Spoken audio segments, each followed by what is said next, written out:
Hello, my name is John Albrecht, and I've been involved in the pet industry my entire life.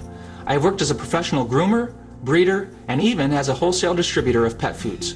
And if there's one thing that I've seen over the years, it is a lack of understanding about proper nutrition for pets. It has always been extremely important to me that I am giving my pets the absolute best that I can, and I'm sure you feel the same way. Many people have asked me, what is the best food I can feed my pet? And that's why I'd like to talk with you today about Life's Abundance holistic pet foods for dogs and cats. In all of my years as a pet professional, I have never found a better formulation. But before I share this incredible new product with you, I want to give you a basic understanding of the evolution of pet foods and why there is such a great need for a product like Life's Abundance. In order to do this, we'll go all the way back to the beginning and talk about how pet foods began. Pet foods are actually fairly new. They were introduced about the time of World War II and consisted mainly of leftover grains and cereals. This wasn't done for nutritional reasons, but because these crops had been rejected from the human market, and rather than waste them, they were the start of pet foods. This was also the beginning of a whole new industry. However, it was not long before it became very obvious that leftover grains and cereals didn't provide adequate nutrition by themselves. Therefore, meat began to be added so that puppies and kittens could at least grow up without being undernourished. But again, this was not prime USDA quality meat. It was what had been rejected from the human market and rerouted into pet foods. This meat is often categorized as the 5 Ds: dead, diseased, dying, disabled, and even drugged. You might be thinking, well, that was a long time ago. Surely things have improved by now. Well, you decide. Rejected animals of all kinds are still used in many commercial pet feeds.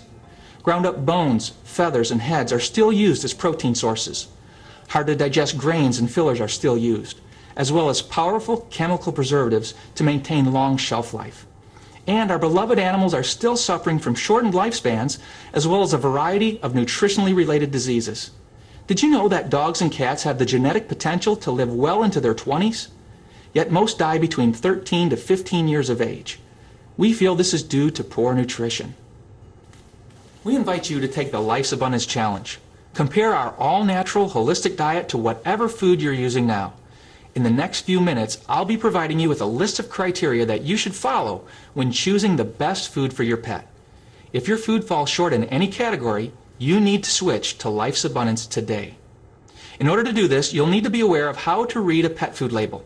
It's not enough to simply choose a food based on a pretty bag or clever marketing. You need to know exactly what your pet is eating. First, you need to know what should not be in a pet food. Once you realize this, it can literally rule out many of the commercial brands on the market today. Let's start with these 3 ingredients: corn, wheat, and soy. I've grouped these 3 ingredients together because they're basically cereal grains that should never be found in your pet's food.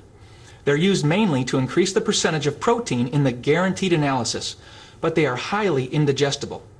Indigestible proteins cause stress on the kidneys, and once your pet reaches 5 to 6 years of age, it may be considered a senior.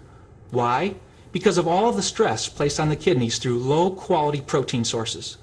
But these ingredients are also known allergens. Corn is thought to be the number 3 causing allergen among dogs and cats. Do you know any pets with allergy problems?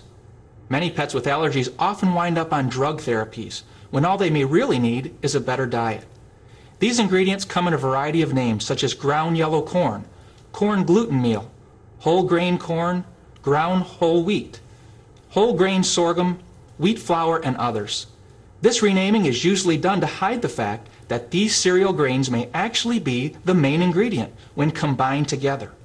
We believe that meat should be the number 1 ingredient for optimal health.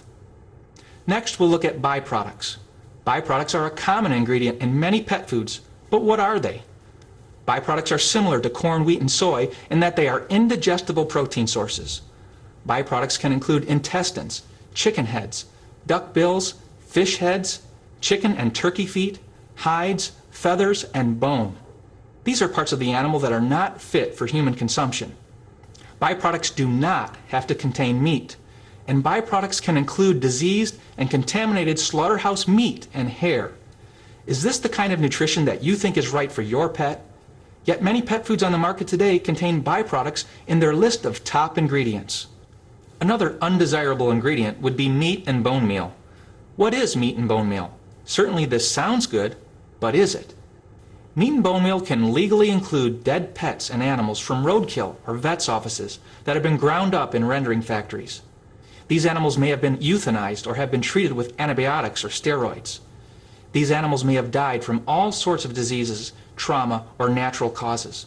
And again, we ask the question, does this sound like an optimal diet for your companion animal? And as if these things weren't bad enough, let's look at how most pet foods are preserved, with chemicals. By the way, should the word chemical even be included in a discussion of good nutrition for your pet? I don't think so. Let's look at the top 3 chemical preservatives that are used in pet foods: BHA, BHT, and ethoxyquin. BHA and BHT have been known to cause liver and kidney dysfunction and are known carcinogens. Ethoxyquin has been used as a rubber stabilizer.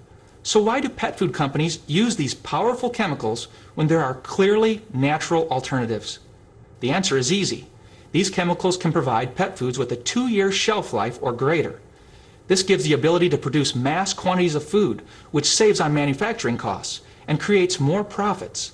In case you weren't aware, it is not uncommon for pet foods to sit around in warehouses or even semi-trucks for up to 18 months before they are ever sold. Without chemical preservatives, these foods would have to be discarded. As a former pet food distributor, I have actually seen pet food sit 1 full year in the back of a semi-truck without any climate control whatsoever. Would you still want to buy your brand of pet food if you knew it had been sitting around for that long before you bought it? I hope not. What do you think the nutritional value of that food is going to be?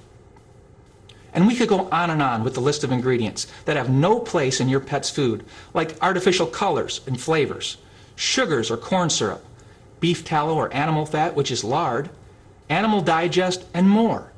But let's take a look at one more thing that is often misunderstood: the guaranteed analysis.